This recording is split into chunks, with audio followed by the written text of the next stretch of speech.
Welcome back to Charge Motion. My name is Saximus. My name is Ghoul. Ghoul, what have you been playing this week? I have been playing a lot of Killer Instinct. Yeah, you're telling me you got it on your Xbox. Yeah. Bring it to locals when yeah. locals start up again. Please wear your mask. Please get vaccinated. Do both of those things. I'm getting vaccinated tomorrow. I'm getting my second dose next week. Even if you're vaccinated, please continue to wear your mask. Yes. But it's not what we're here to talk about. We're talking about fighting games. We are here to talk about fighting games. All right. So we have 3 new character announcements, which is always exciting. I mean, technically 4, because one of them is 2 characters. Yeah, technically 4. Let's start with Shermie in King of Fighters. Shermie is really cool. Yes. She's one of my favorite King of Fighters character designs. Mm-hmm. I played her like a very little bit when I was playing King of Fighters 2002 UM. Mm-hmm. But I didn't play that game really enough to like really understand her in depth. What I do know is that she's a sort of rushdown grappler, like almost like a Laura type. Yeah, I was gonna make that comparison. I mean, more faithfully, we should say Laura is a Shermie type function. Yeah, but, probably. For the sake of comparison, With less. Well, but Shermie is Laura with less electricity and less Brazil. yeah. Yeah. Yeah. Yeah. But yeah, so I'm definitely gonna play her Yeah. because that's the type of archetype I like. I play Laura in Street Fighter V, so playing that like sort of rushdown grappler is gonna be really exciting for me. So I'm gonna be using her in King of Fighters 15, no doubt about it. Yes. And which number character is Shermie? I'm trying to look this up right now. Oh God. Why do I want to say like 15? I feel like it's more than that though. I don't know. But anyway, I still think we don't have a release date, do we? I don't believe so. Oh well. It'll get here when it gets here. It'll get here when it gets here. There's no rush. It's not like we don't have plenty of fighting games to play in the meantime. Seriously. More characters. Eustace in Grand Blue Fantasy Versus. I feel relatively unequipped to talk about Grand Blue Fantasy Versus because I don't play the gacha game, because I don't like gacha games. Eustace looks really cool, though. Eustace does look cool. I mean, I don't know a lot about the Grand Blue universe either. I did play the game a little bit. He looks like he has some cool like trap setting stuff. Like he actually almost gives me Aaron Black vibes. Yeah, kinda. To where like he has the gun, but like he's also like throwing bottles of stuff and like setting up sort of traps and that sort of thing. He looks pretty cool. And he has a gun that can shoot electricity. That's really cool. Yes, that is very neat. It looks like he has like different bottles that have different elemental effects that might do different things. Because I saw like a blue bottle, I saw the lightning bottle, and that might do something to his gun or whatever. I don't know. Yeah, probably a different button input for different bottle.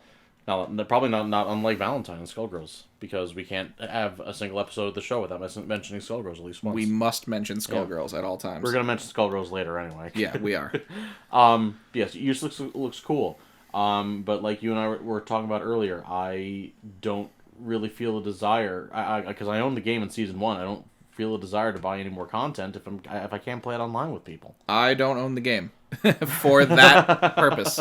I've played it offline, pre-COVID locals. And I had a decent enough time with it, and it's probably a game that I would play at least a little bit. Oh yeah, the game's a lot of fun. I think it's a really fun, really unique game, and I think I mentioned before, like I bought it last year, like right towards the beginning of COVID, like right when locals were about to stop. Yeah. And I've barely touched it because I don't want to subject anybody to online. Least of all myself. Which is one of the reasons why we're saying, please get vaccinated, please get tested, please continue to wear your mask and social distance. Because the sooner we can all get back to locals, the sooner I can play Grand Blue Fantasy Versus with my friends. It's a good game. As an aside to that, apart from all of the, responsible get rid of COVID stuff, put rollback in your fighting games. Yeah, please do. Yeah. All right, so moving on from Eustace and Shermie, I can't believe they finally put a Fortnite character in Power Rangers Battle for the Grid. Oh my God, they put 2. They put 2 Fortnite characters. Fortnite characters. Ryu and Chun-Li are being brought in to Power Rangers Battle for the Grid. They are going to be the Red Hawk Ranger, and I believe the what was Chun-Li's? It wasn't Blue Falcon, because that's Smash. That's a F-Zero / Smash Brothers reference. Yeah. I'll look it up. But yeah, when I saw like the thumbnail for the trailer, I thought it was just gonna be like a DLC costume. That's what I thought too. Crossover costume, but no, it's literally Ryu. Literally Ryu. The trailer that we saw was for Ryu with a teaser for Chun-Li at the end. Yes. But we saw gameplay for Ryu, and Maximilian said it too, but he looks a lot like a Versus style Ryu. He does. It looks like they just ported his moveset straight out of Like Marvel MVC3. vs. Capcom, yeah. Blue Phoenix Ranger. That's Blue Chun-Li. Phoenix Ranger. Yeah, Crimson okay. Hawk and Blue Phoenix. That's right. Yeah. Their costumes look awesome. They really do. Like, Ryu and Chun-Li as Power Rangers look super sick. I'm really excited because Battle for the Grid is one of those games that I do enjoy a lot. I just I haven't played it as much as I want to. Yeah. And I'm definitely going to play it more now that Chun-Li is in the game because I love Chun-Li. And I like Ryu, so. Yeah. Yes. The Super Edition is only going to be $50 and it's coming in May. That's reasonable for a game with this much content. Yeah. This old. And it has rollback. It's got rollback.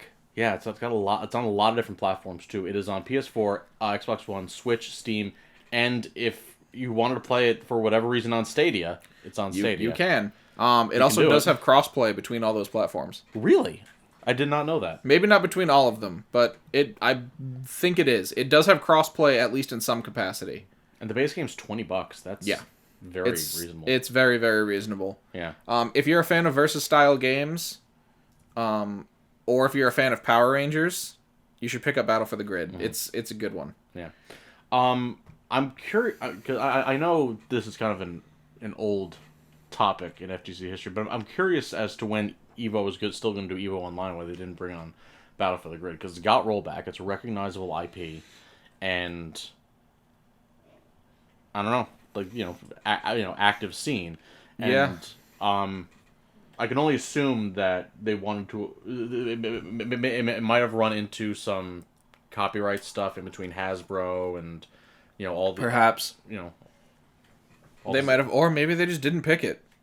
I mean, Occam's razor. That's probable. That's likely. Yeah.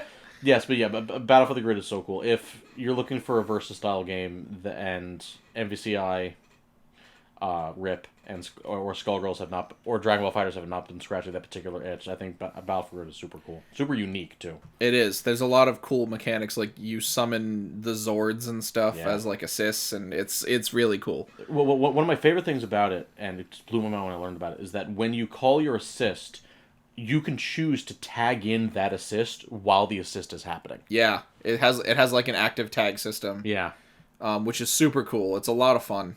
Mm-hmm. And I might actually buy it as soon as we're done. I just got paid. I have money. Whatever, I don't care. Yeah. Who's going to stop me? I won't. All right, yeah. So, yeah, but like Ryu just looks straight out of MVC3. And he does all the Ryu things. He has like his donkey kick into wall bounce combos, and like obviously he has his classic Tatsu DP Hadouken. But then I don't know if it's an EX Hadouken or Shakunetsu Hadouken, but it like rebounds and like becomes that thing that looks crazy. Like the red fireball, it like rebounds and bounces and hits like 3 times, and like it does some weird stuff. Like go check out his trailer if you guys haven't seen it already. It does some weird stuff. He also has his Marvel 3 beam super. Yes. The super Kamehameha Hadouken. The Kamehameha Hadouken. Yes. It's just a beam super, and Ryu has it. It looks like he can do it airborne too. I think they showed that in the trailer. Airborne angled down, I think he did it. Yeah. Mm-hmm. And if nothing else, we have a voice clip of Ryu's voice actor saying it's morphin' time. We do have that, which is the true victory here. Absolutely. And also, I didn't even remember until now. I wanted to mention earlier. We can add Power Rangers to the list because there's this graphic online. I gotta see if I can find it that shows every single character from all the different franchises that Ryu has been part of crossovers for. Yeah. Like, there's all these SNK characters and all these Tatsunoko characters and all these Nintendo characters because of Smash Bros. And all these Marvel characters because of Marvel vs. Capcom. And now we can add Power Rangers to the list. And now we can add Power Rangers. Oh my God. What a world we live in. It's so exciting, too. It really is. I'm a big fan. I'm super excited to play as Ryu and Chun-Li, namely Chun-Li. We didn't, unfortunately, I said it earlier, we didn't really get to see any gameplay of Chun-Li. There was just like a short teaser at the end of like her doing spinning bird kick. I think it was her character intro, and then she did one spinning bird kick, and then ended. But like you said, like their costumes look really good. So good. Like it's too so good. Exciting. Like I can't believe how good they look. Like I want that costume. I want those costumes in Street Fighter V. Yeah, me too. Like I want their Power Ranger costumes to be in Street Fighter V, and if that doesn't happen, I'm going to write a sternly worded letter. As a matter of fact, this is my sternly worded letter. Put those costumes in Street Fighter V, Capcom. Do it. I mean, I don't. Yeah. I was gonna say, you know, with how many costumes Street Fighter V already has, you know, what's two more, right? Especially for Chun-Li. Especially for Chun-Li. Because I think she and Juri are the two characters with the most costumes. We talked about this last week, yeah. Anyway, tournament updates. So Pokemon Players Cup 3 was this past weekend. I had to work. I did not get a chance to tune in.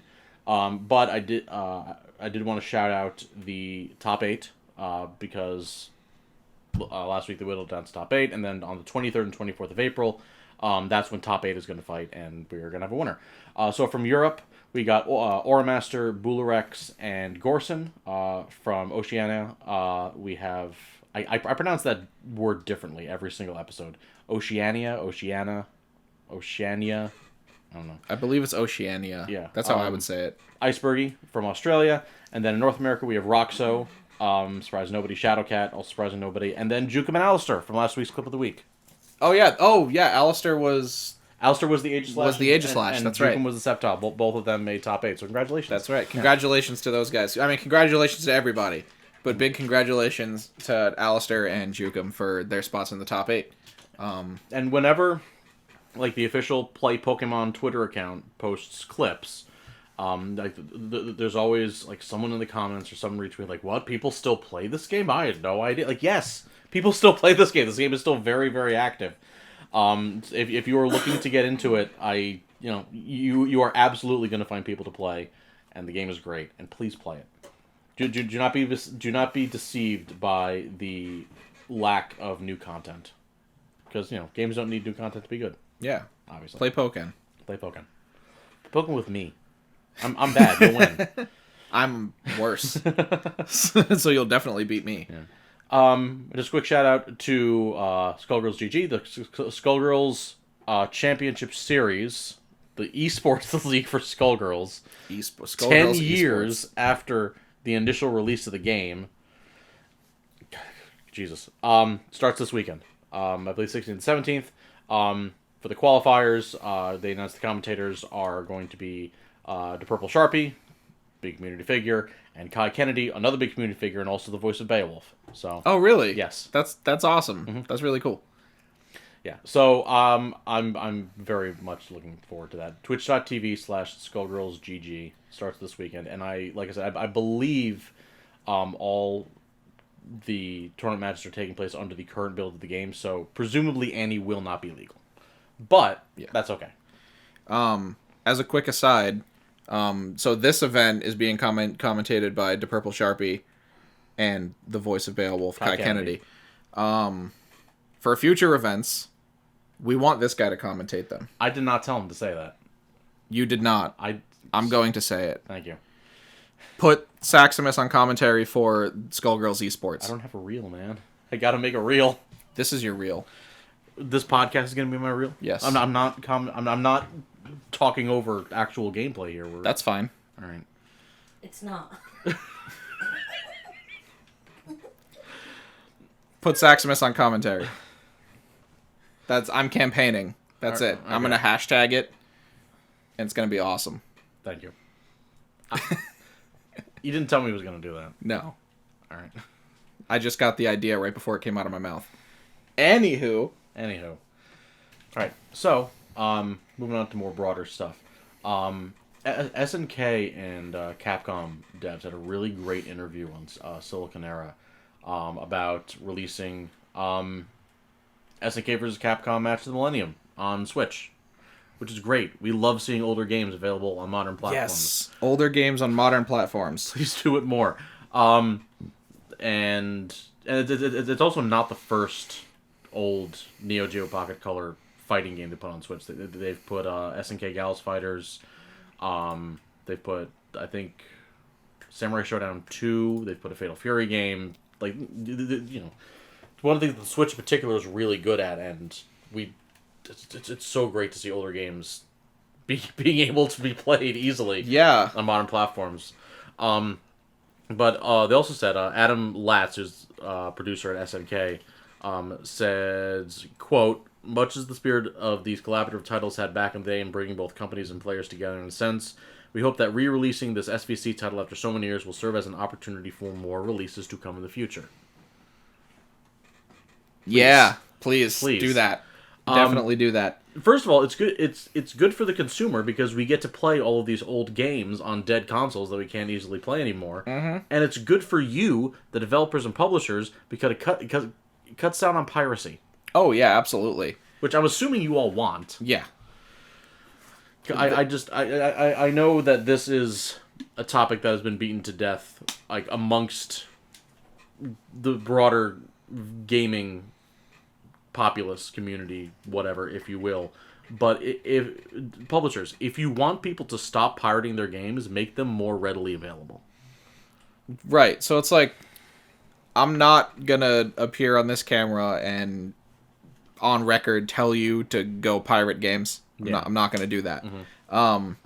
What I am going to say is, if you can't get the console that the game is on anymore, if you can't find a copy of the game anymore, and it's not been ported or re-released to modern consoles, what other options are there?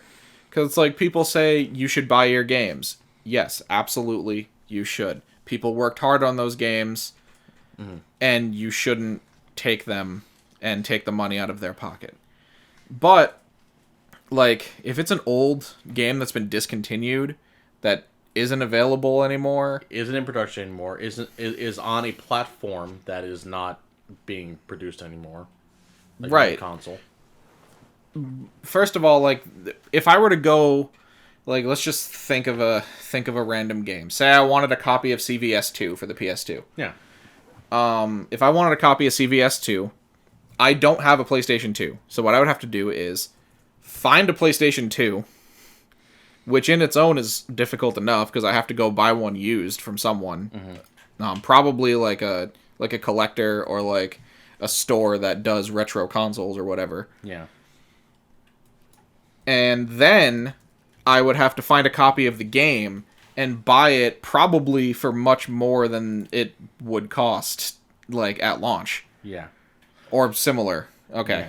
Yeah. I could find one on eBay for $44. $44. That's not completely absurd, but so here's the example that I like to use. It's not fighting game related, but let's say you're this 10-year-old kid, and for your birthday you get a Nintendo Switch and a copy of Smash Ultimate, and you love it. You're playing it, and it's really cool. It's like this. First of all, the game is just fun, and also it's like this living, playable museum of 40 years of gaming history. Yeah. You don't know all the characters, you don't know all the franchises, but you're still having a lot of fun. There's one character you're drawn to more than any other character, and that character is Ike. You don't know what it is about Ike, but you just really like him. You like his vibe. You like how he plays. One might say we like Ike. One might say we like Ike, yes. And and you think to yourself, man, Ike is so cool. I wonder what game Ike is originally from. You do a bit of Googling, you find out that Ike first appeared in Fire Emblem Path of Radiance for the Nintendo GameCube. So, you go on Amazon to see if you can find a copy, and find out that Fire Emblem Path of Radiance on the Nintendo GameCube is being sold for $550. Oh boy. What's this kid supposed to do? Right. Also, being a child, you probably haven't even heard of a GameCube. That's very possible. like kids, like, if you're, what? When did the GameCube come out? 2000-ish. 2000? Yeah. Okay, so if you're 10 years old, playing Smash Ultimate for the first time right now in 2021. Yeah. That console was out 10 years before you were even born. Yeah. Like, that's outside of your scope of gaming. That would be like me trying to find a game for an Atari.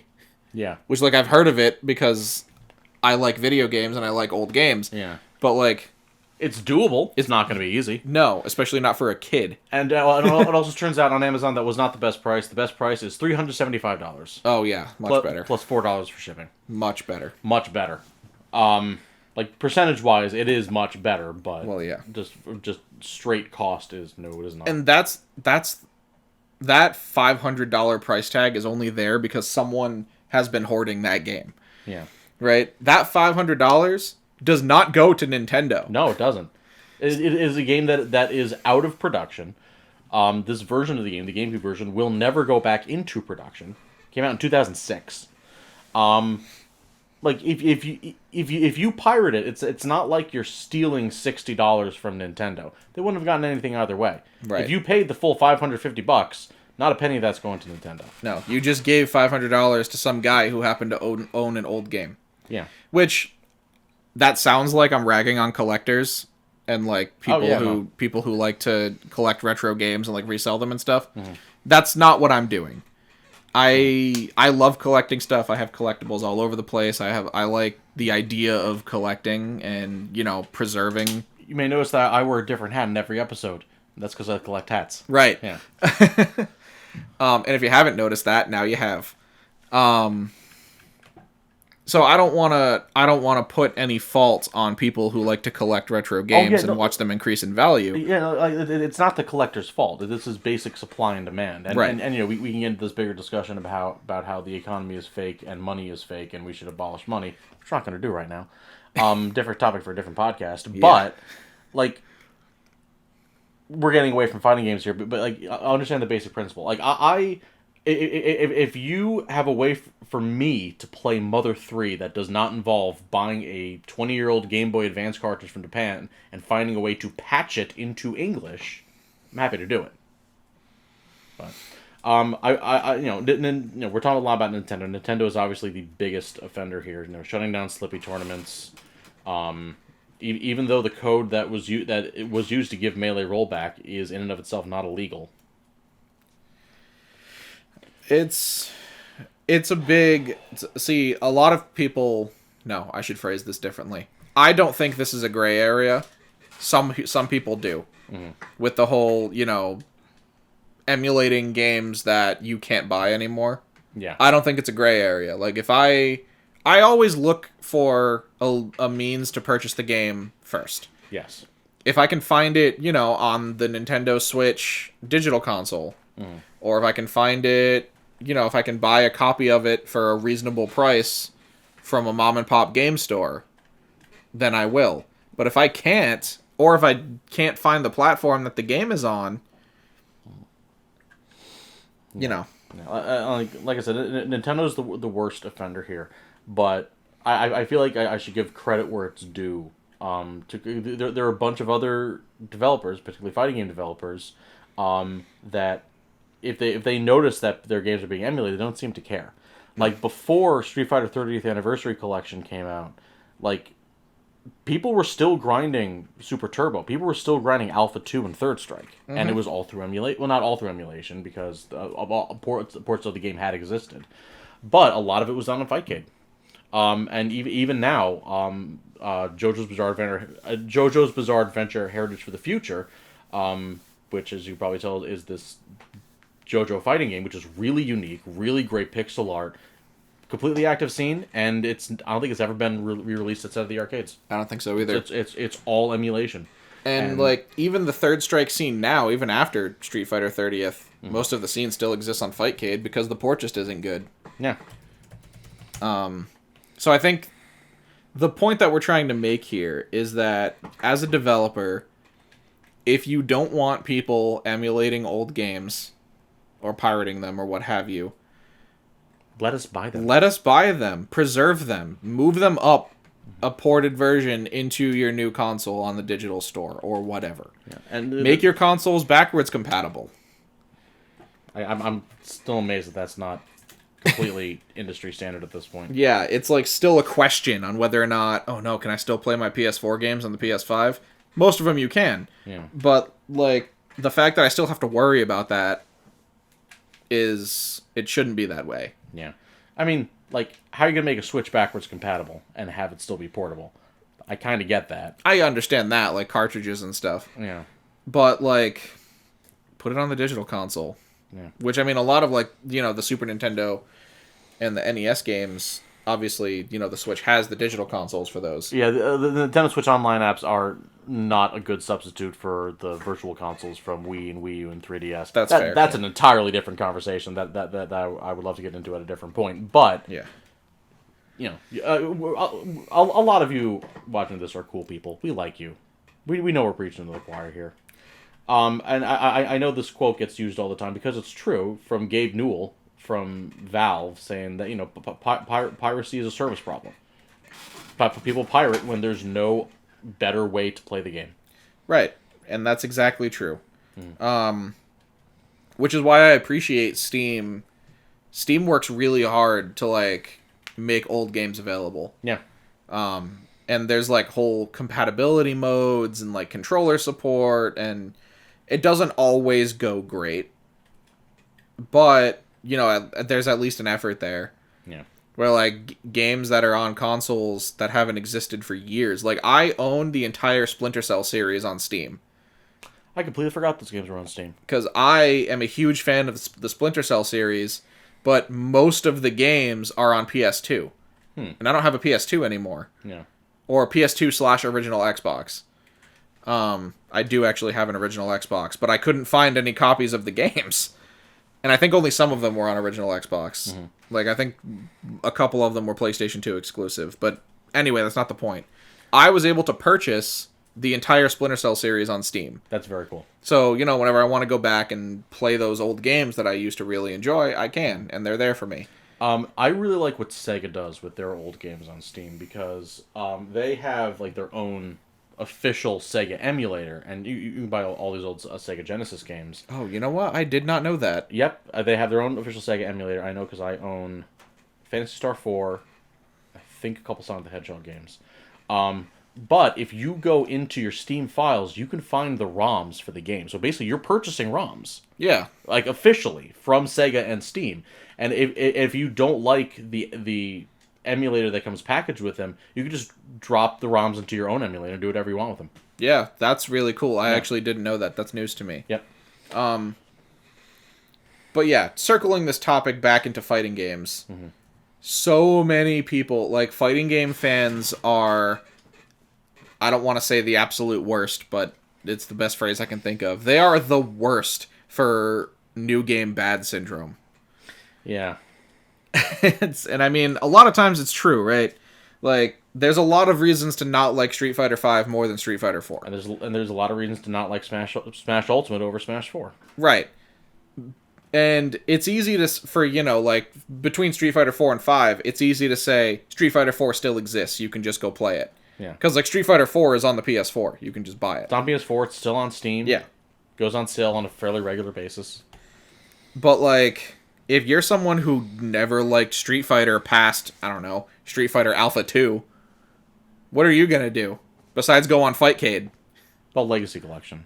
Well, yeah, the Legacy Collection is there, but like I said, the ports aren't good. Yeah. And that actually ties into another thing. Like ports and re-releases are good, but they're not like always perfect. Like the example I use, like one of my favorite games of all time is Final Fantasy VI. I absolutely refuse to buy the most recent versions of Final Fantasy VI because they look like trash. Because one of the best things about the game was the pixel art. The pixel art was really good, and for the mobile and Steam versions, they changed it with these really awful chibi style graphics, and they just don't work. Oh. Square Enix, please. I love this game. Like, you've given 4 the fancy remake treatment. You've given 7 the super fancy remake treatment. You've remastered 8. You've remastered 10. And 10 too. And 10 too, for some reason. Please. Just give 6 just a crumb, a pinch of love. And then give us another Dissidia game. And then give us another good Dissidia game, please. It always comes back to fighting games. It always comes back to fighting games. Even if it doesn't start there, it always comes back. I have like 600 hours clocked in the second Dissidia game, Duodecim on PSP, and when NT came out, I tried it, and it just... I'm not a fan of NT. It's not good. I'm not going to sit here and go into the reasons that I don't like Dissidia NT. Maybe that's for another episode. Why did they change Onion Knight so much? He was fine the way he was. Okay, he's going to go into reasons he doesn't like NT. I like what they did with Bart's. I really did, but I'm going to stop. I'm going to stop. But yeah, bottom line is, people like old games. Let us play them. Let us play them. It doesn't get simpler than that. Yeah. But anyway, we don't have a clip of the week this week because we didn't get any submissions. If you want yours to be on the show, you can tweet it at us at ChargeMotion on Twitter. Yes. We will watch the clip on the show. We will analyze the clip as best we can, depending on what game it is. Obviously, we know more about some games than others. We'll analyze the clip the best we can, and we will give you compliments. We will. And we will credit you, we'll plug you, your Twitter, your Yes. Twitch, whatever you want us to. But that's all I had for this week. My name is Saxmus. You can follow me on Twitter at 5Axmus because Saxmus was taken. My name is Ghoul. You can follow me on Twitter at xghoul with a 0 because Ghoul was taken. And we will see you next week. Good fight, good night.